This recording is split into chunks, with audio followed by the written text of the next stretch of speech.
Welcome to Beyond Sport with Fiona Stewart. If you've been listening for a while, welcome back. If you're new to the show, I'm your host Fiona. My passion for sport really started when I was a competitive swimmer. This led me to study sport development at university whilst also working within the sporting industry. I'm a huge believer in sport being used as a tool for good. Each week, I'll bring you an episode with someone involved in the sporting world.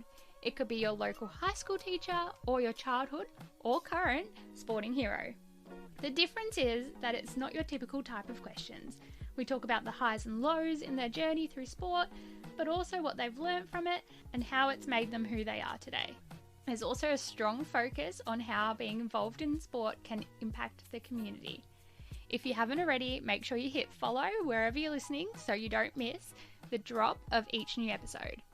If you're after some bonus content, then you can check out our Instagram or Facebook page at Beyond Sport with Fiona Stewart.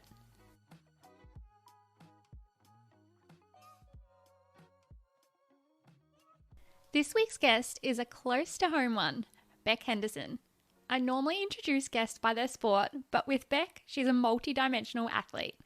Bec and I know each other as we grew up swimming for the same swimming club, where Bec specialised in open water events. She then added triathlon to the mix as well as race walking, debuting at her first Olympics last year in the 20-kilometre race walk. In this episode, we delve into the benefits of training for multiple sports as well as an insight into some of the nutrition and training studies that go on behind the scenes with high-performance athletes. I've always admired Bec's balanced attitude when it comes to sport and training, and it was a pleasure to take a bit of a trip down memory lane with her. Just a reminder, if you're liking these episodes, to hit follow or subscribe wherever you are listening. If you're feeling extra generous, I'd love if you shared it with someone who would also enjoy it. The whole purpose of this podcast is you don't need to be a sporting expert to gain something from these chats. With that being said, let's get into this week's chat with Bec. So Bec, thank you so much for joining us. It's nice to see your face again, even though we're currently in different states because you're on a training camp. Now, to give, I guess, the audience a little bit of a background, we have swam together years and years and years ago. But can you tell us a little bit about your sport and how you got into it? There's been a few under your belt. Yes, definitely a few different sports, but with race walking, which is what I'm mainly doing at the moment, I just got into that through Little Us. I started Little Us when I was 5, I think, to go hang out with my cousins on a Saturday morning and have some fun. And I was not very good at all.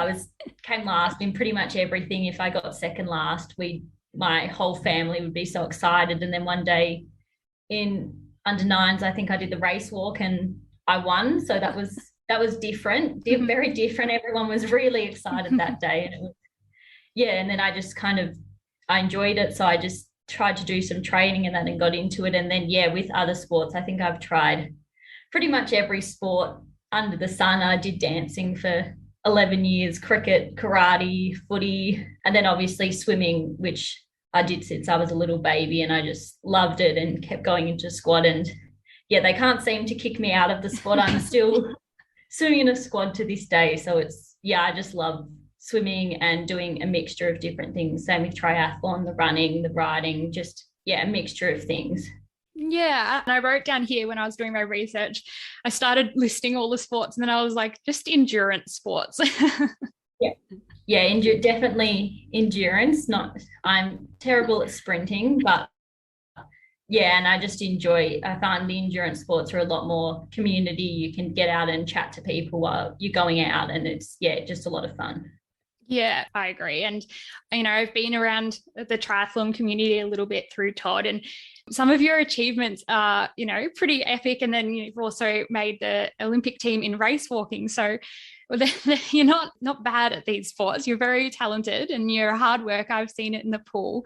But is there like a specific moment that you're like, oh my gosh, I like swimming, or I like triathlon, or I like race walking, I guess, because they're all 3 different sports. You're kind of doing them all still. How did you pick those sports? I don't think there was really a specific moment where I said, I really want to kind of do this. It's just kind of been a gradual transition into things. Like when I was a lot younger, like 12, I loved swimming so much. That was kind of my main thing, and I'd go to all the race meets and love it. But then I kind of started with triathlon, and then that kind of grew into that. And I still love swimming, but I moved more into the open water stuff, which I found a lot more fun and more community based, which was great. And then, yeah, moved into the triathlon, and I found that super fun. And then, yeah, it was kind of a gradual, sudden transition into race walking where it was just, yeah, sudden, but it wasn't really any moment where I said, okay, I want to do race walking now. It was just like kind of naturally transition into it, which I think was good. And like triathlon's always there, swimming's always there, and I still do lots of training for that. So I think that really mixes it up a bit and makes training a lot more fun and just enjoyable, which is great. That's fantastic. And I think it's really impressive that you can have the mix of trainings and the mix of sports and enjoy them all still. It's certainly, I've seen the triathlon training behind the scenes and it's a lot of work. I've done the swimming training myself. Like, how do you fit it all in? I think just, yeah, getting into a really good routine, especially, yeah, with study and with work. Not that I work heaps, but I try and work a little bit. So just getting into that routine and knowing what I'm doing, and just, I think the mixture of the swimming and the running and the walking and the riding just really makes it a lot easier to get that massive volume of training done. Because I think if I was just doing race walking training or just doing swimming training, it would be I would find it a lot harder and a lot less enjoyable probably to do just that. But yeah, mixing it up just makes it a lot easier for me, I think, to get everything done. Yeah, it's still not just following a black line and not just running around the track or going for big long runs. You get to do a lot of different things. Yeah, I could see that. Now, you mentioned that at about 12, you kind of went, oh, I'm going to head on to the open water swimming. And I had a little look, and you actually won a gold medal at the Vic Open Water Champs for 12 and unders. So like, that is such an incredible achievement. And, you know, I guess one of the first milestones. Is there any other, like, along the way, we can go into the big ones and little ones and injuries that you know, stand out in your mind? Yeah, I think with the open water swimming, I loved it. It was like the really long distance. So it's like 5K, 10K. So my goal was to eventually do a 10K, which was, I did a few times, which was awesome, and a long way, but it was really great. And to get to go to nationals for open water, I think I got fourth or fifth a few times. So that was, yeah, really exciting to do that. And that was such a great event at the beach, and everyone's just having a good time. The public's there. The parents can't really see you racing, but it feels like the 2 hours in the water goes pretty quick when you're in the ocean. It's really great. And then, yeah, with triathlon, I've done a few national races. It was really great to get to go to world champs in 2018, I think, in Gold Coast. Unfortunately, I got a flat tire there, so I wasn't able to finish the race. I was leading, but wasn't able to finish with the flat tire. So that was disappointing, but that was still a really great experience, and had lots of friends there. So we went to the theme parks afterwards, and it was really cool getting to see all of the elite guys racing as well in their world champs, which is awesome.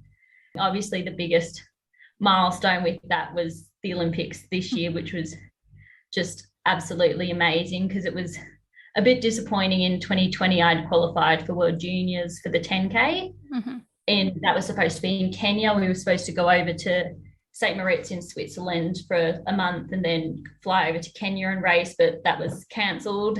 Same with the Olympics. And then Mum kind of said to me as a joke when that got cancelled in 2020, maybe you can make the Olympics now. And we just kind of laughed. It made me feel a bit better. And then, yeah, in the next 6 months, I was actually thinking, oh, maybe I can go to the Olympics. So that was, yeah, just kind of a crazy last year, and it's just been fantastic. That was definitely my biggest milestone.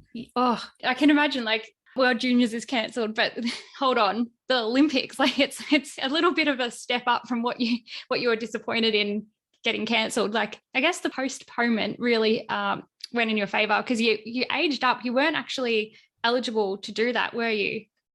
Yeah, I'd never walked, because for juniors it's 10 kilometers, and then for the Olympics it's 20 kilometers, and they've introduced a 35 kilometers for 2024, which is exciting as well. But yeah, so I hadn't walked a 20K until March in 2020, and the Olympics was my third ever 20K. So it was a pretty crazy 6 months to kind of, because you have to do the qualifying races and the points. So it was a pretty tough 6 months to get in those races and make sure that there was no border closures, that I could get to all the races. But yeah, definitely a blessing in disguise in the end, looking back now. Yeah. Was it daunting having to do that distance, like on the world stage for your third ever attempt? I'm just like thinking of like when I first raced 200 butterfly, I was like so terrified, and it's 200 meters. But you could probably imagine like that feeling. You were like, and knowing that you could do the distance, but each time you did it, you got more confident. Did you feel that? I think so, yeah. Looking in February 2020, when I was doing the 10K and I was watching the girls do their Olympic qualifying race for the 20K, I was like, that looks so hard. I'm only doing half the distance. But when once in November we went on to a camp in Thredbo, and that I kind of stepped up my training a bit. That was when I kind of transitioned into race walking, and the jump wasn't as hard as I expected it to be. And I'd obviously, before the Olympics, I'd done heaps of 20 kilometers in training, a lot slower, but I'd still done them. So I knew that I could get the distance. And even though it was only my third 20K, I was confident that I would be able to make it. It was just a lot hotter than any other 20K I'd ever done. Oh yeah, I could imagine. Oh, Tokyo heat. We were speaking a little bit before about how you're doing your Bachelor of Biomed, and you're actually on a training camp right now, and they're doing a lot of like science behind it. Like it's a lot of the studies. And was it last year that you did a heat study? Is that right?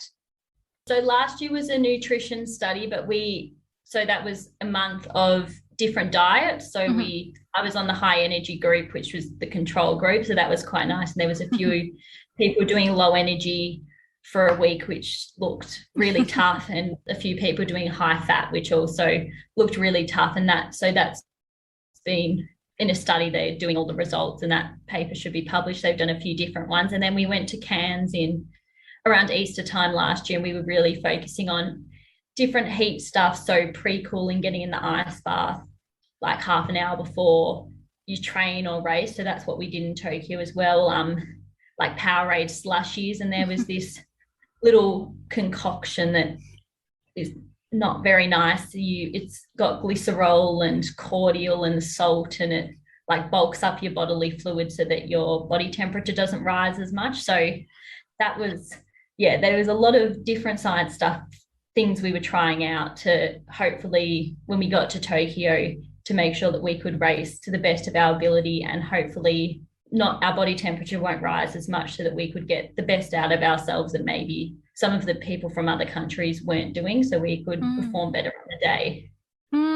That's really interesting. And it's funny that you mentioned the cordial and salt, because I don't know, maybe Todd knew that this was happening, but he's been doing that for the last like 8 months.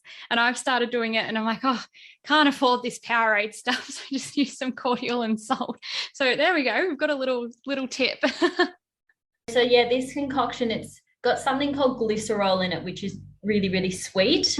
And then it's also got, cordial or sports drink, and then salt. So it makes sure your bodily fluids are kind of the same concentration they would be. So you drink about 1 liter 3 hours before, and then so you've got more water content in your blood. And then, so when you're sweating, you might weigh 1 kilo extra when you start, but by the end, you'll weigh the same. So then you're not losing as much from sweat, and your body temperature won't rise as much. So hopefully you can last a bit longer in the race and keep your pace up for longer. So it's all, quite technical, but we've got a good team of dietitians and scientists working with us. So they've been, really helpful.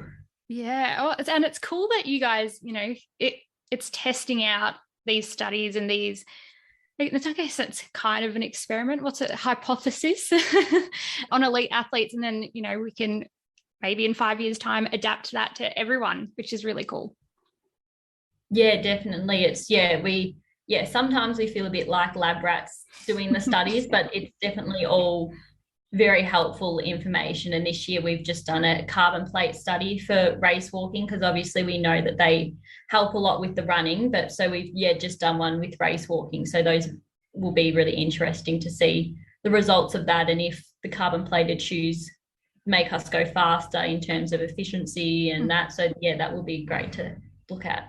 Yeah, it's cool that you're into the science as well as the training aspect of it. I love that. And you're studying biomed, so I guess you have a little bit more of an understanding than, the general population. Yeah, I think the biomed really helps. So a lot of the race walkers who are here now are studying mostly science degrees, sports science. We've got a few nutrition, biomed, a few doing med. So it's a good group and we're all quite into that. So it's just really great. And I think knowing a little bit about science really helps it and will make you perform better because you kind of know what's going on with your body.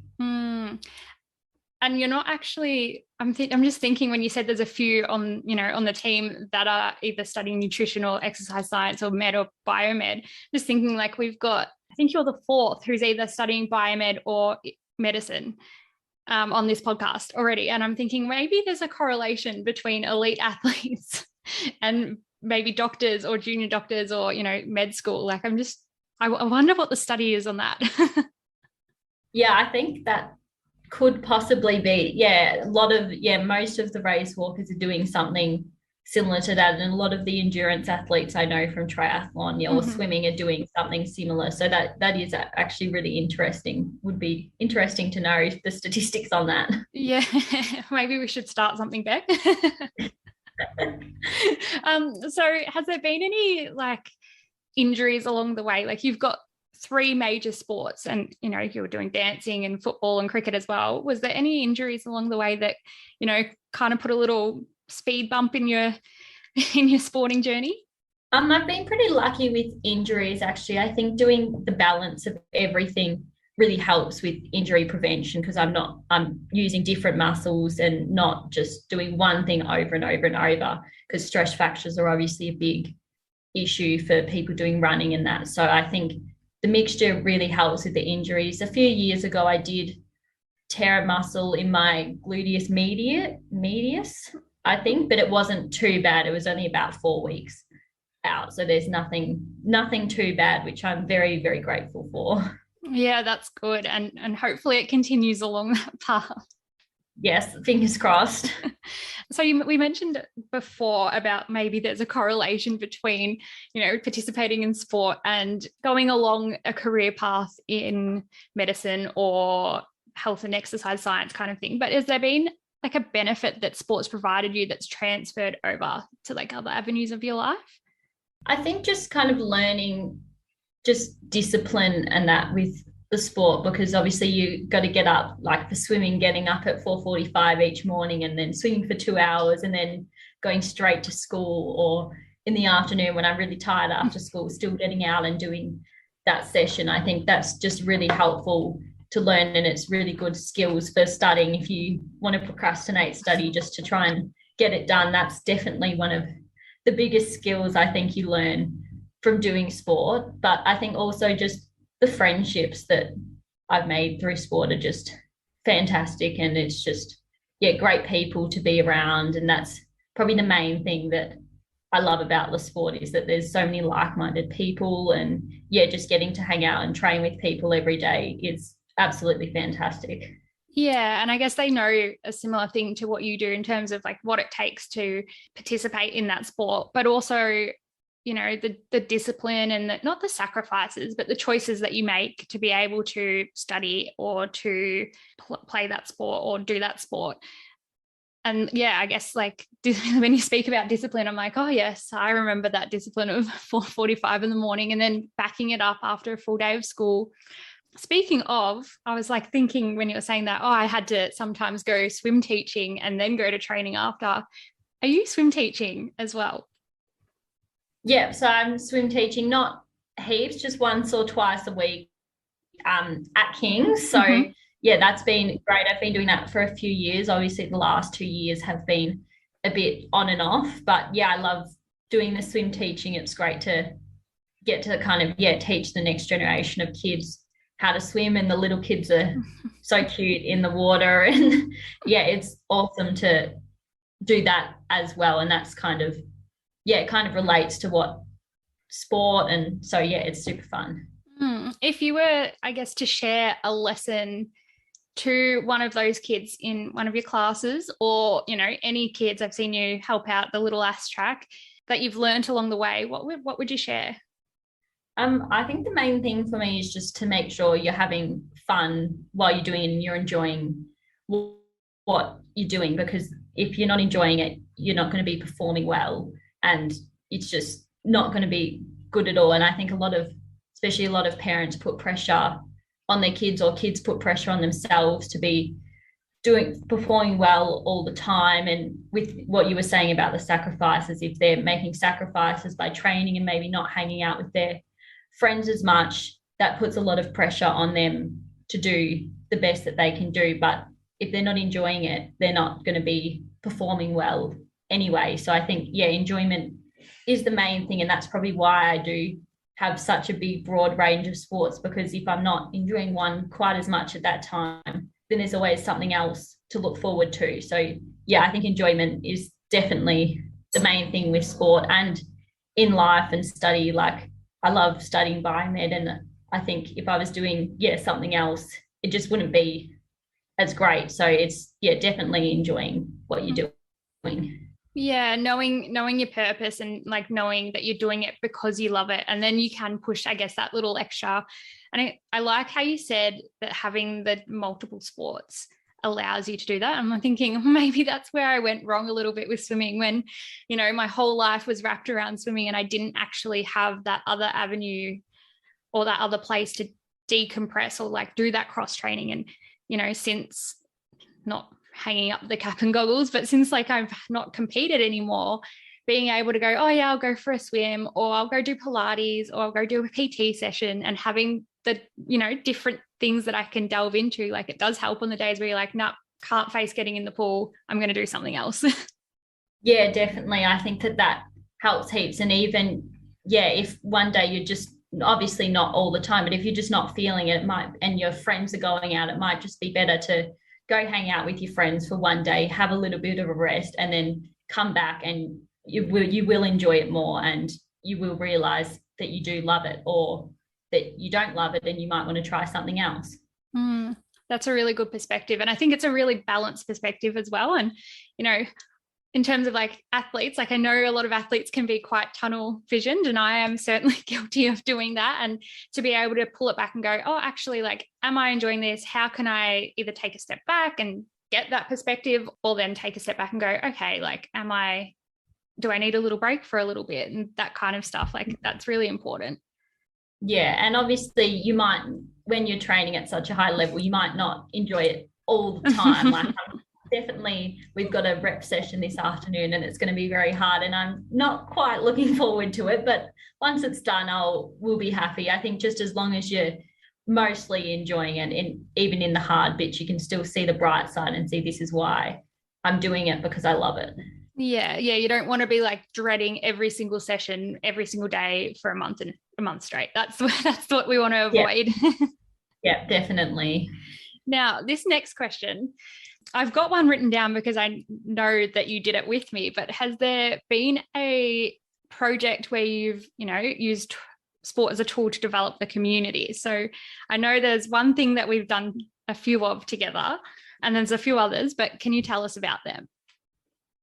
Yep. So I'm assuming you're talking about the mega swim, the Yes. 24-hour mega swim. Yep. So that was, yes. So the 24-hour mega swim, you swim for 24 hours, you have a team. And so with Kings, we used to do it every year. So I definitely done a few, and I've done a few with the Tri Squad as well. And that's such a great event, raising money for MS. And yeah, you're swimming for 24 hours. It's a great team event as well, getting the community all, especially during the day, all of the public who are just swimming at the local pool come and see what's going on, and maybe that gets them involved next year. It's, a great event. And there's, a few other things that I've been doing. I'm an ambassador for the SESF, Sports Excellence Scholarship Fund. So they give out little grants of about $1,000 to primary and high school aged kids, to like athletes, to go on like national trips or towards their sport. So these are for financially disadvantaged kids who wouldn't be able to go on those trips otherwise. So in 2017, I got a scholarship from them.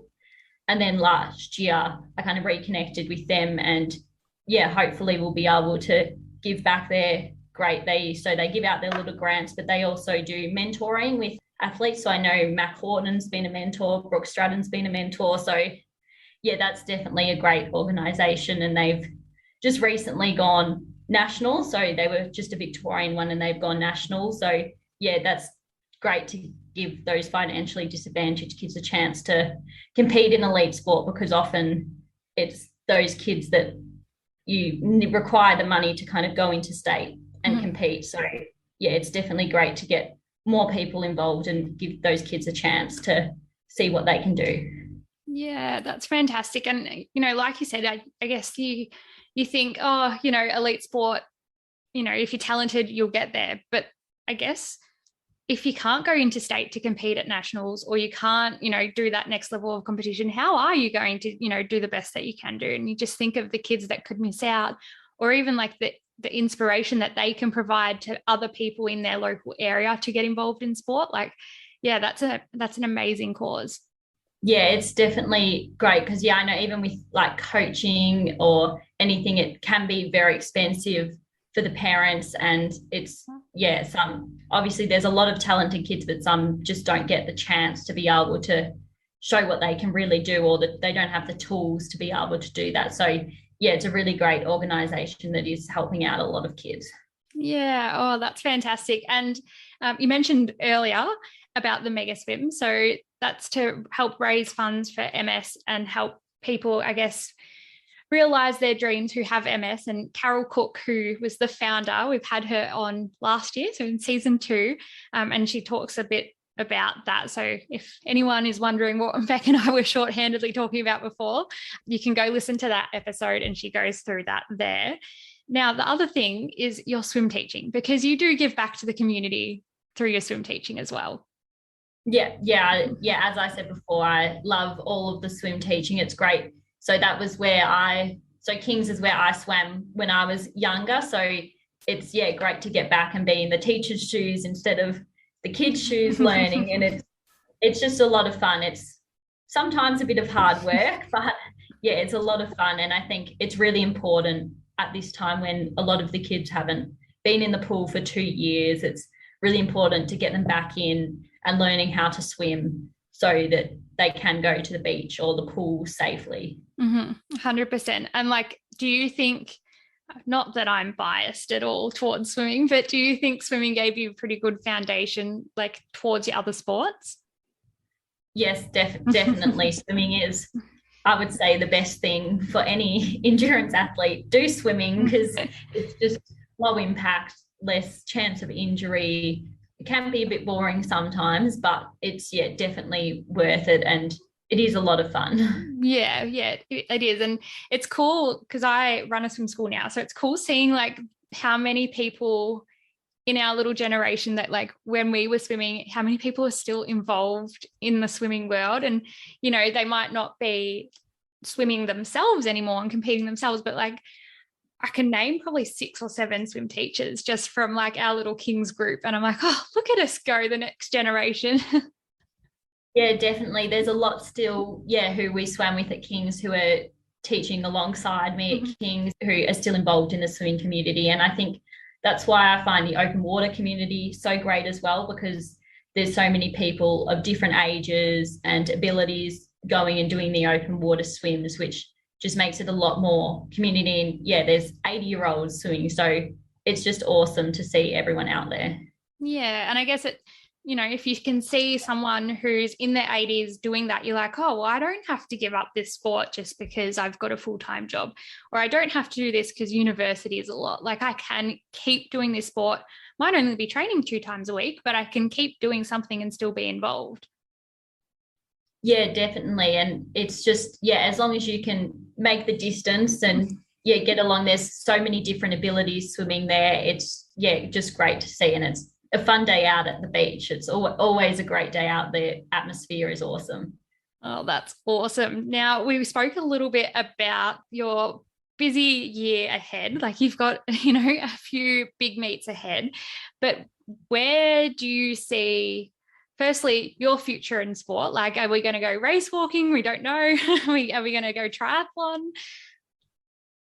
Yeah, so this year's a pretty big year. We've got World Cup coming up in the start of March, a few national events in Feb and March, and then World Champs, Com Games, and World Unis kind of in the middle of the year. So race walking is kind of going to be my main thing until at least August. But I've decided in November I'm going to do a 70.3 triathlon this year. So after that, I'll switch over for a little bit and then and then I'll kind of transition back into walking for January because we've got a big altitude and diet study coming up in January next year, which will be really exciting. And then until 2024, I think mainly race walking, but I'll still do as many tries as I can fit in. But yeah, into 2024, race walking definitely will be my main thing because I'm hoping to do quite well there. Yeah, and I think it's an exciting field. Like, you were youngest in the field at Tokyo, weren't you?